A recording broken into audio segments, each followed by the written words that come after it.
Jamal Niaz here with the legend Nic Nemeth, the new IWGP Global Champion. The belt is looking absolutely beautiful.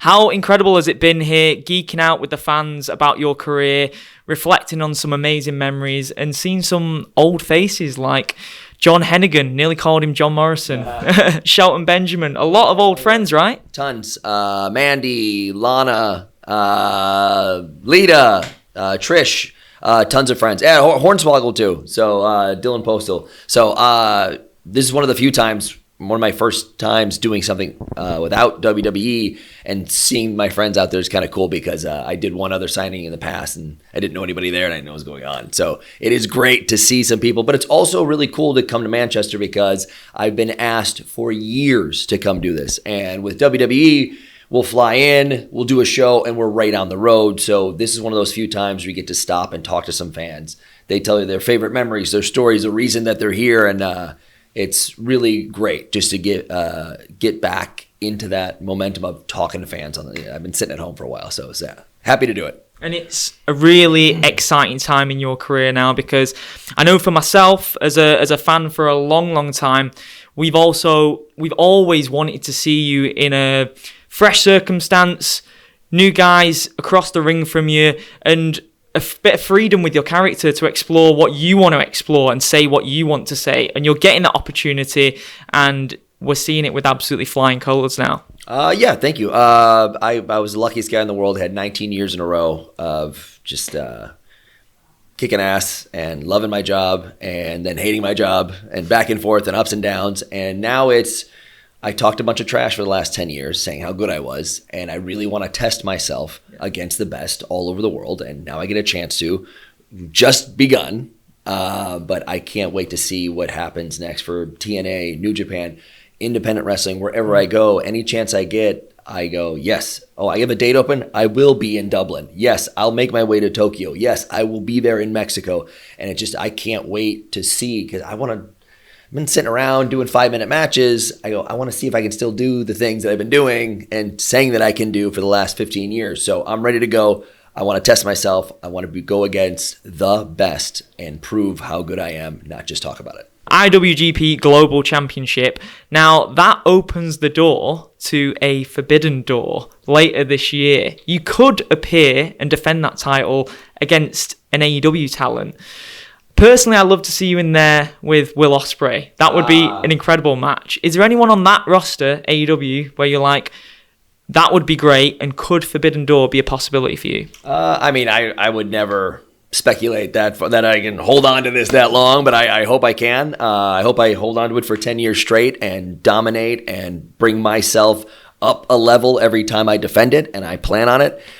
First things first, I want to get in the ring with Tanahashi, one of the greatest of all time, and go, I can go with this guy. Can I hang with him? Can I be in the ring with the best and somehow come out on top? So I'm looking forward to that test very much so. But yeah, if that happens and works out, Ospreay can do everything that you can ever imagine and a bunch of stuff that you can't imagine. So I got to watch him up close. It was Finley, Ambrose, what's Dean Ambrose's name? John Moxley. There we go. It's late in the day, guys. There's a couple different names for everybody. So I got to watch and Finley have that 3-way match, and I got to be ringside for it and watch that. Moxley is crazy, and I love it. And I was like, Finley, I'm like, he's a young kid that I know, and I go, what can he do? And wow, he really impressed me. And Ospreay, I go, oh, he can do anything in the friggin' world. So to have a chance to be able to defend this title and have it mean more, making it someone, I think the story matters more. So I know Ospreay's freaking awesome. I love that. If there is some story of like, I need to test myself, and at that point, I've gone around the world and tested myself, I go, I haven't been in the ring with you. Maybe this is how it goes down. That would be cool as hell. But first things first, I want to defend this every possible chance I get against some of the best in the world and let everybody know that not only am I the champ, I'm representing it properly every weekend. Now, I know a lot of fans are going to be geeking out and reflecting on some of their favourite memories of yours, like I mentioned earlier on. Now, everyone loved the Money in the Bank cash-in against Alberto Del Rio. Probably the best Money in the Bank cash-in of all time in terms of we expected it to be, we were hoping it to be a quick finish so that we could finally see that dream fulfilled. But you've compared it to Shakespeare, like in terms of the story. It is incredible. The false finishes, the near falls, you attacking the ankle, it was incredible. Has anything ever compared to that feeling and adrenaline rush you had on that night? I've done some really cool stuff that I've been really proud of, and it's really hard to top that because of, in just 3 minutes, it is all these ups and downs, and that's what pro wrestling is. That's the reason we love it. It's the stories, whether it's the story of like, here's this package of this guy and this package, like they have this long 10-year thing. In this case, the story was WWE didn't seem to care about me, but the fans still did. And the reason I won the contract was because when I had nothing going on, the fans still cheered for me. And I was a bad guy. It's crazy. So then eventually it got to a point where I'm trying to cash in repeatedly and I'm just getting foiled and getting bro kicked in the face 10 times a week or something. And then it got to a point to where it didn't seem like, to me, it seemed like WWE was like, they're going to have me cash this in and lose. I could feel it. And the fans could almost feel it too, so they could tell. But the reason it was such a big deal, the reason everyone freaked out is because it wasn't manufactured. I wasn't one of the guys. I was an outsider. But everybody in the crowd and the fans knew that I could go and I deserved it. And because of them, I could have a chance to have. Like, it's so crazy. It's because of them that that moment happens and is as awesome as it is because of them.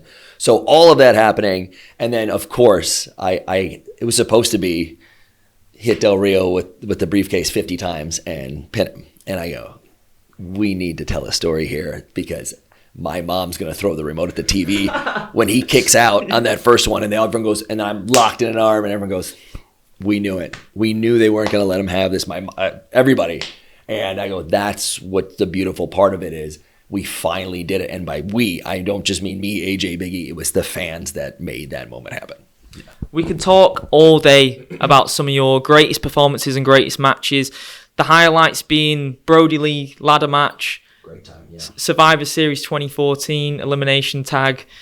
Seth Rollins SummerSlam 2018 for the Intercontinental title. There's so many. If you could pinpoint, let's say, 3 from your whole career in WWE, in terms of where you felt you were at your absolute peak of performance, what would you say are the 3? I'm going to throw you off because all those are legitimate, like, man, those are awesome moments and things. But live events, people never, fans will tell you in person, but you guys don't talk about it now, like some of the greatest time. Kofi and I did a half an hour match for nothing. We weren't doing anything on TV. We didn't have a story, and it was like an intermission match, and we did 30 minutes, and it was everybody was jumping out of their seats every possible way. And we'd wrestle each other the best of 500 series that I think he won 497-3. But we would wrestle so many times that we're just trying to counters of counters just to make it different and stand out. And we got to a point where, like, if I heard or if we both heard, like, oh, okay, good, we got him here, let's try this or something. And it was just so fun. That stuff.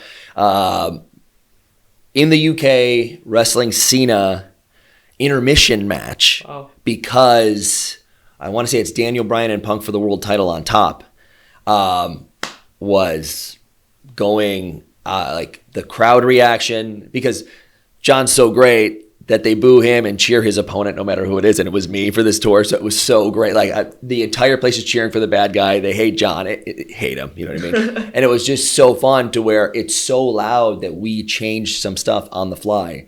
And one of the times he goes, we did all our stuff. We exhausted everything. Here it is. He hits his big finisher. And he goes, kick out. I go, no. He goes, kick out. I go, no. He goes, kick out. 1, 2, I kick out. The place goes insane, and we got back to it, and we did another thing, and another thing, and another thing, and then we got back to it again, and blew the roof off just the same. And I go, man, that's the art where you get to be able to. You don't have to go to a commercial break in 30 seconds, so you can feed off the fans, use them, and that's what makes the absolute best stories, matches, moments that you'll never forget. Who do you think you had the best chemistry with in your whole career, man? Ooh, Del Rio and I had fantastic chemistry, but Miz. Matt Cardona and Hennigan, we're all friends, but sometimes your friends, it doesn't work, it doesn't mesh, it doesn't work out. With all those guys, just knowing that you could go a little bit more out of the box, do something a little bit crazier, punch him just a little bit harder. All those different things add up to where on TV, The Miz is one of my all-time opponents back and forth. And it was like we were always competing for a thing. He always got it. And I feel like I was better than him in most of the time. But we were competing back and forth and trying to outdo each other. And that's what makes for awesome matches. It makes for awesome, like, I guess we have like a rivalry, something along those lines. But Morrison and I, or Hennigan and I, for years, just tried to steal the show from the main event, and it was a blast. And most of the time, it's him doing crazy stuff and me just catching him. But we had an absolute blast, and Cardona and I had because of his YouTube channel, he introduced WWE to YouTube, which is wild and insane because of all his outside the box thinking. And again, we're in a story, and it's barely on TV. In a couple weeks, it got cut because there was no time. And because of him and what he was doing on social media, we continued the story. And that's the stuff that made Survivor Series, The Rock, becoming the biggest movie star in the world, is at Madison Square Garden with a hot crowd. And they are chanting, "We want Ryder." The guy who's not on TV, "We want Ryder," while The Rock is in the ring. I don't know that anyone's ever had that happen ever for a guy who's just trying to go out of his way to make something happen. And it's like, it's a beautiful thing. Final one. I know I alluded to it a bit before when we mentioned Will Ospreay, but is there anyone out there that you've yet to face one-on-one? Bryan Nemeth. I want the Hollywood hunk face-to-face. And if he wins, he gets the name. Whatever. I don't know. It's out there. No, young guy at NXT, but I think he's on TV now with Breaker Steiner. Yeah. I got to work with him for 2 months or something, and it was an absolute blast. He's a humble, hardworking, explosive guy that's going to be something special for the next 15 years for WWE. That's great. You mentioned Ospreay. Yeah, that's fine. Finlay, I didn't know. I knew him when he was a kid, and he came around, and I go, oh, he's built he's got a group, he's running it, he's calling these shots, he's in these tournaments, he's doing everything. I go, man, he's good. I would just assumed he'd be good. He's Fitz kid. I get it. But like, I was like, man, this guy can go. This is awesome. I didn't know. And so then I'm like doing my homework because I famously do not watch wrestling. And I'm like, oh, Tanahashi. I want to see how this goes. I know he's not a young up-and-coming guy, but he's one of the greatest of all time. It's like so cool to see. So I'm watching everybody make their moves. And in TNA, there's so many. The first 2 matches I had, just having those matches with the young guys that are like awesome. And I was like, I'm going to have to tell these guys to slow down, and they don't know what the hell they're doing. I'm like, oh, everybody's so good at wrestling. I go, this is ridiculous. And it's so great to be in here and not just like, oh, is somebody going to hurt me? Is somebody going to mess up? It's just great to have like awesome talent, young kids that can go, and we can talk, and I can help a little bit. So leading up to Macklin, which by the way, my first, not my debut at TNA, my first promo, he comes out and he cuts an amazing promo with realism to it. Are you here just using TNA to build your name up and go elsewhere? And I go, that's what most people think in the crowd is what I'm doing. So I go, it was so good and real, and it hits you, and you're like, yeah, hell yeah. I'm like, no, brother, I'm here to do this, this, and this, and let's go. So we're building up to that. And even the last match he had, I was in Japan winning this title, and I couldn't be there. And I said, man, I can't wait.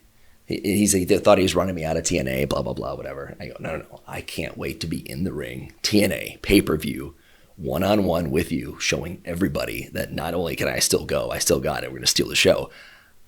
I'm real good at this, and he's real good at this, and we're going to beat the hell out of each other. I'm hyped for that match.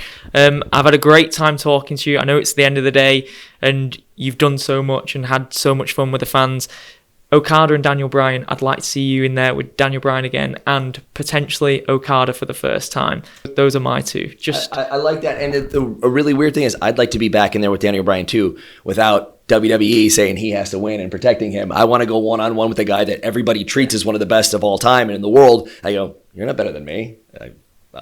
Not by a long shot. So I want to fight him one-on-one while everybody watches and goes, oh, right, I guess Nick's pretty good too. Like, no, I'm friggin' great at this. Is that a challenge? I would absolutely love that. I have a long list of some Japanese legends that I want to get into because I want to test myself. But man, when I come out on the other side of that, I'm looking for Daniel Bryan. I'm going to headbutt him right in the head, knock him down, choke him out, tap him out, you name it. I can't wait. Let's go. I'm ready. I'm going to be there for that one. I'm so hyped. Yep, have a great weekend, man. And it's been an absolute pleasure speaking to you. Thanks so much. Thank you.